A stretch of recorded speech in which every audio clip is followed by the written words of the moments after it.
Hi hello friends, welcome back to my channel. Friends, ఎవరైనా మన ఛానల్ని ఫస్ట్ టైం చూస్తున్నట్లయితే తప్పకుండా సబ్స్క్రైబ్ చేసుకోండి ఫ్రెండ్స్. అలాగే పక్కనే ఉన్న బెల్ ఐకాన్ని క్లిక్ చేసి ఆల్ అనే ఆప్షన్ని సెలెక్ట్ చేసేసుకోండి. ఇక ఈరోజు వీడియో అయితే చాలా ఇంట్రెస్టింగ్గా ఉండబోతుంది ఫ్రెండ్స్. ఇక వీడియోలోకి వెళ్ళినట్టయితే వేదవతి తన నిజస్వరూపాన్ని తెలుసుకుందని వల్లి వేదవతిని చంపబోతుంది. ఇక ఏం జరుగుతుందో చూద్దాం ఫ్రెండ్స్. అయితే వల్లి తన తల్లి భాగ్యంతో మాట్లాడుతూ ఉండగా వేదవతి చాటుగా ఉండి వింటుంది.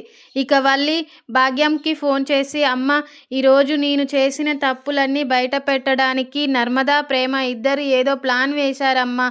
కానీ నేను దానిని మేనేజింగ్ చేశాను. నా తెలివి వాళ్ళని ఓడగొట్టేసింది అని భాగ్యంతో మాట్లాడుతూ ఉండగా వేదవతి చాటుగా ఉండి వింటూ ఉంటుంది.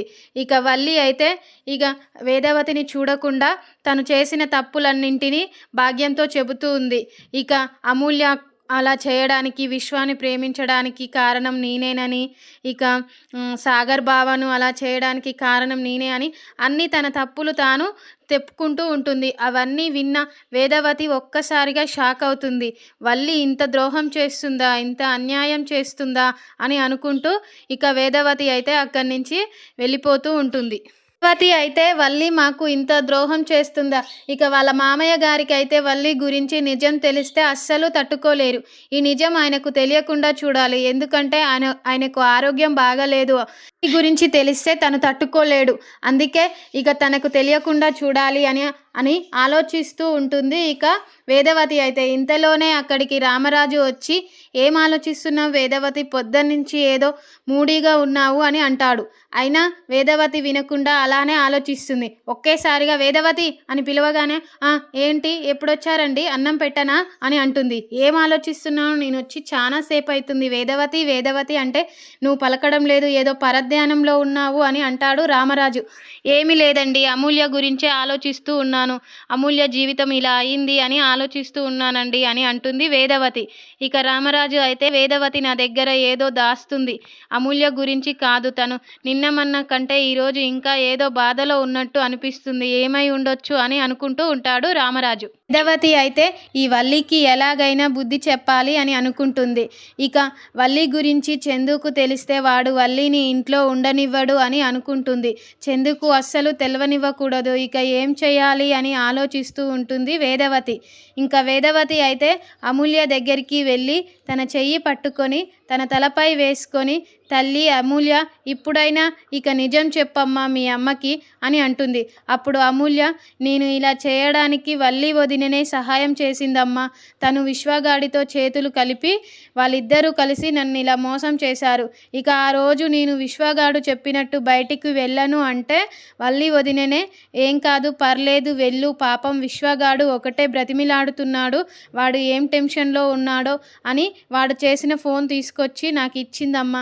ఇదంతా చేయడానికి కారణం వల్లి వదిననే. కానీ నేను వల్లి వదిన గురించి నిజం తెలిస్తే ఇక చందు అన్నయ్య బాధపడతాడు. ఇంట్లో వాళ్ళంతా తనను మంచిగా అనుకుంటున్నారు, నేనెందుకు తనను బ్యాడ్ చేయడం అని చెప్పలేదమ్మా అని వల్లి నిజస్వరూపాన్ని వేదవతితో చెబుతుంది అమూల్య. ఇక వేదవతి అయితే, నేనిన్నది ఇక నిజమే అన్నమాట, వల్లి భాగ్యంతో మాట్లాడిందంతా నిజమే అన్నమాట అని అనుకుంటుంది. ఇక వేదవతి అయితే వల్లి గురించి ఒకటి తర్వాతకి ఒకటి తెలుస్తూ ఉంటే ఇక ఏం చేయాలో తోచక తను అలా కూర్చుని పోతుంది. ఇక ఇంతలో అక్కడికి ప్రేమ, నర్మద వచ్చి, అత్తయ్య గారు, సాగర్ బావ అలా లంచం తీసుకొని జాబ్ తీసుకున్నాడన్నది ఆ ఏజెంట్తో ద్వారా చెప్పింది వల్లి అక్కనే. తనకు తెలిస్తే మనతో ఒక్క మాట అయినా చెప్పకుండా ఇక అలా అంతమంది ముందట ఆ ఫ్యామిలీ ఫంక్షన్లో అందరి ముందు మన పరువు తీయాలని చూసింది వల్లి అక్క అని నర్మద అంటూ ఉంది. ఇక వేదవతి అయితే, అవునమ్మా, అవును తల్లి, ఇప్పుడే నాకు కూడా వల్లి గురించి ఒకటి తర్వాతకి ఒకటి అన్ని నిజాలు తెలుస్తూ ఉన్నాయి అని అంటుంది వేదవతి. ఇప్పుడు ఇక ఏం చేయాలి? వేదవతి, నర్మద, ప్రేమ ముగ్గురు కలిసి ఆలోచిస్తారు. ఇక వేదవతి, ప్రేమ అయితే, ఇక నువ్వు నిలదీసి అడుగు అత్తయ్య అని అంటారు. ఇక అంతా బయటికి వెళ్తాము, నువ్వు ఒక్కదానివే వల్లితో మాట్లాడి నిలదీసి అడుగు, ఏం చెబుతుందో చూద్దాము. ఇక నీకు తెలిసినప్పుడైనా నువ్వు నిలదీసి అడగండి, ఈ వల్లి ఇలాగే రెచ్చిపోతుంది అత్తయ్య అని ప్రేమ నర్మద ఇద్దరూ కలిసి అంటారు, ఇక సరే అమ్మ, ఈ వల్లిని రోజు రోజు ఇలానే వదిలేస్తే మరి ఓవర్ యాక్షన్ ఎక్కువ చేస్తూ ఉంటుంది అని ఇక వేదవతి అయితే అడుగుదామని చూస్తుంది. ఇంకా వల్లి కిచెన్లో ఉండగా వేదవతి అక్కడికి వెళ్ళి కొంచెం టీ పెట్టు అని కోపంగా అడుగుతుంది. ఇక వల్లి అయితే ఏంటి అత్తయ్య అలా కోపంగా అడుగుతున్నావు అని అంటుంది. ఇక ఎలా అడుగుతారు, ఇక ఈ ఇంట్లో ఎవరిని నమ్మాలనో ఎవరిని నమ్మకూడదో నాకు అర్థం కావట్లేదు అని అంటుంది వేదవతి. ఇక వల్లి అయితే ఏ విషయం గురించి అత్తయ్య అలా అంటున్నారు, మీరు ఎందుకు ఇలా కోపంగా ఉన్నారో నాకు చెప్పు అని అంటుంది.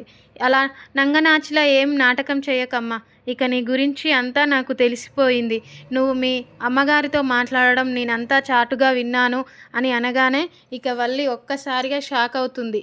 ఏంటత్తయ్య మీరేమంటున్నారు, మీకైనా అర్థమవుతుందా, నేనేం మాట్లాడాను మా అమ్మగారితో అని అంటుంది వల్లి. నటించింది చాలులే వల్లి, నాకంతా తెలిసిపోయింది. ఇక నువ్వు అమూల్య విషయంలో చేసిన అన్యాయం తెలిసిపోయింది, ఇక సాగర్ విషయంలో చేసిన అన్యాయం కూడా నాకు తెలిసిపోయింది. ఇక నువ్వు నటించాల్సిన అవసరం ఏమీ లేదు అని అంటుంది వేదవతి. ఇక వల్లి అయితే ఒక్కసారిగా షాక్ అయి ఏంటి మా అత్తయ్య గారికి ఇవన్నీ ఎలా తెలిసిపోయాయి అని అనుకుంటుంది. ఇక వేదవతి అయితే వల్లి చెంప పగలగొట్టడానికి దగ్గరికి వెళ్తుండగా ఇక వల్లి అయితే అదే కోపంలో ఇక వేదవతి గొంతు పట్టి పిసుకుతూ ఉంటుంది. ఇక దాంతో వేదవతి అయితే ఉక్కిరి బిక్కిరి అయిపోతుంది. ఇక వల్లి చేతిలో నుంచి ఎలాగో అలాగా తప్పించుకొని ఇక వేదవతి అయితే ఇక వల్లిని చెంప పగలగొడుతుంది. అంతలోనే అక్కడికి ప్రేమ నర్మద అందరూ వస్తారు. ఇక వేదవతి అయితే జరిగిన విషయం అంతా చెబుతుంది. ఇక నర్మద అయితే ఆ వల్లి నీ గొంతు పడుతుందా అత్తయ్య, దానికి ఎంత ధైర్యం, నువ్వు వెంటనే పోలీసులకు ఫోన్ చేసి దాన్ని ఆ పోలీసులకు అప్పగిప్పు అని అంటుంది. ఇక వేదవతి అయితే అలానే అమ్మ, ఫోన్ చేద్దాం పోలీసులకు అని అంటారు. ఇక వల్లి అయితే ఒక్కసారిగా షాక్ అవుతుంది. ఇక ఈ వీడియో కనుక మీకు నచ్చినట్లయితే తప్పకుండా సబ్స్క్రైబ్ చేయండి, అలాగే లైక్ చేయండి. Thank you for watching. Thank you friends.